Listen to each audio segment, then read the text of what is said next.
Fueron 23 los delegados en representación de los 6 cuerpos del Ejército Libertador de la isla reunidos en La Yaya. En ese lugar, a partir del 5 de octubre de 1897, fecha en que se celebrara la primera sesión, desarrollaron una asamblea constituyente que sería la 4ª reunión de su tipo y la última del período de guerra, que quedaría aprobada y firmada el 29 de octubre de ese año, llamada también Constituciones Mambisas. Tuvo a sus ilustres predecesoras, Guaymaro en 1869, Baraguá en 1878 y Jimaguayú en 1895. En esta Asamblea Constituyente se ratificaba la firme e inquebrantable resolución de obtener la independencia absoluta e inmediata de la isla y establecer una república democrática.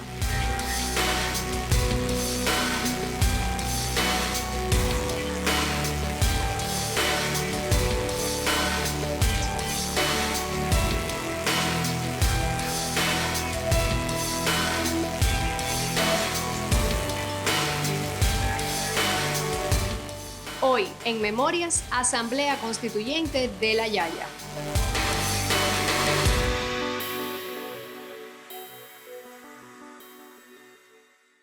La Yaya es un punto de la geografía camagüeyana, poblado situado a 14 kilómetros del municipio de Sibanicú y a 53 kilómetros de la ciudad de Camagüey. Allí, en una amplia casona, sesionarían los revolucionarios constituyentes. La casa, declarada Monumento Nacional, es una recia construcción con techo de tejas criollas, portal y espaciosas habitaciones hechas de cedro, caoba y otras maderas preciosas. Actualmente museo, es una de las joyas históricas del patrimonio de la localidad, donde aún se conserva la mesa buró utilizada para la realización de la asamblea. Por entonces, su propietario era Juan Ronquillo Victoria, también mambí en la Guerra Grande y persona designada por la Revolución del 95 para desempeñar funciones administrativas. Pariente de uno de los 76 camagüeyanos que se alzaron el 4 de noviembre de 1868 en Las Clavellinas.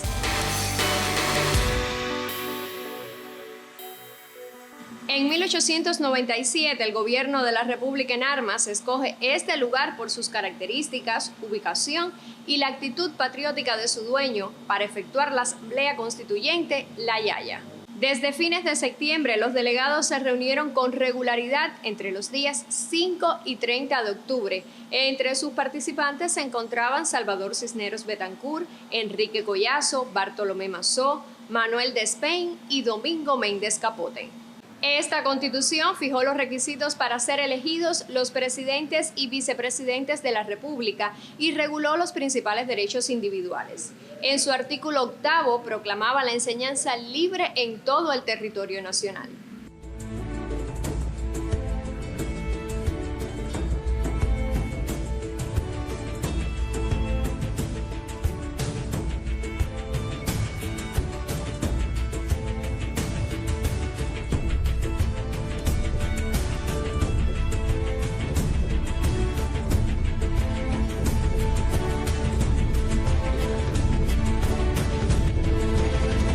La Constitución de La Yaya, dotada de una parte dogmática y orgánica, estructurada en preámbulo y 48 artículos, aventaja a sus antecesoras al ser la primera que reconoce los derechos ciudadanos y políticos de los cubanos, el compromiso cívico de servir a la patria y por primera vez estableció el servicio militar como deber obligatorio de todos los cubanos. En su artículo 10 consagró el sufragio universal, con el derecho de ser electores todos los cubanos, varones mayores de 16 años que residieran en el territorio de la República, y establecía la edad de 25 años para ser elegible. El criterio asumido fue el de sufragio universal masculino, lo que correspondía con la época y la composición del mambisado. El texto de La Yaya ratificó la forma de gobierno establecida 2 años atrás, al mantener el Consejo de Gobierno con su presidente, vicepresidente, 4 secretarios y vices respectivos. Como presidente de la República fue electo el mayor general Bartolomé Mazó, en tanto otro general, Domingo Méndez Capote, resultaría elegido vicepresidente de la República de Cuba en armas.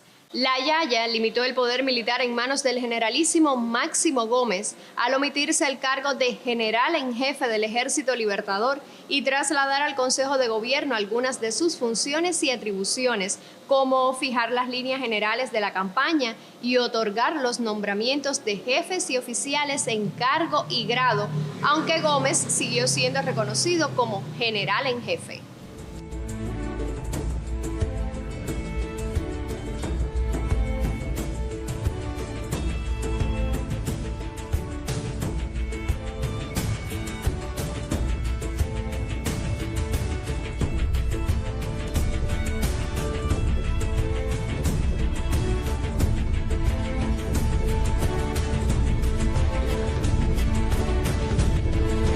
Esta constitución es superior a la de Jimaguayú en el sentido de que define más las responsabilidades de los secretarios del Consejo de Gobierno, define cómo los requisitos para ser presidente y vicepresidente de la República y además pues elimina en la Constitución el cargo de general en jefe del Ejército Libertador y del lugarteniente general. Esto puede constituir un hecho que uno dice, bueno, pero esto puede afectar la Constitución. Algunas de esas responsabilidades del general en jefe se la dieron al Consejo de Gobierno. Sin embargo, eso no creó fricciones en el campo insurrecto después, en los 2 años posteriores o año y pico posterior de la guerra, puesto que es donde se demuestra que además de las leyes, los hombres desempeñan un papel importante. Porque entre el presidente elegido en la Yaya, Bartolomé Mazó, y Máximo Gómez, no hubo diferencia. O sea, no hubo diferencia entre el mando militar y el Consejo de Gobierno, como lo hubo en la Guerra de los 10 años y como lo hubo en los 2 primeros años de la contienda.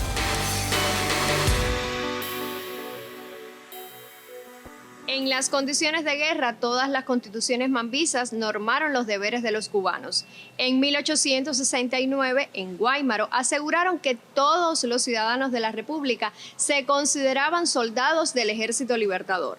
En 1895 coincidieron en que todos los cubanos estaban obligados a servir a la revolución. Y finalmente, en 1897, en el texto de la Yaya, los cubanos están obligados a servir a la patria. Los esfuerzos de los patriotas cubanos fructificaron en sus constituciones. Resulta llamativo que en medio de las escaseces y el fragor del combate encontraran tiempo para reunirse, redactar y aprobar los textos constitucionales que fijaban el nacimiento de una nación libre y soberana. Un momento importante de la constituyente, creo que es un manifiesto que la constituyente aprueba también.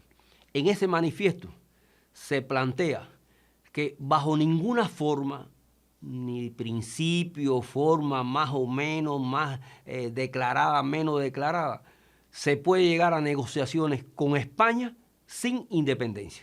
Y un elemento de principio que ha recorrido el movimiento revolucionario cubano, solo con la victoria o con la muerte saldrán los mambises de Cuba libre, o sea, saldrán los mambises del campo insurrecto.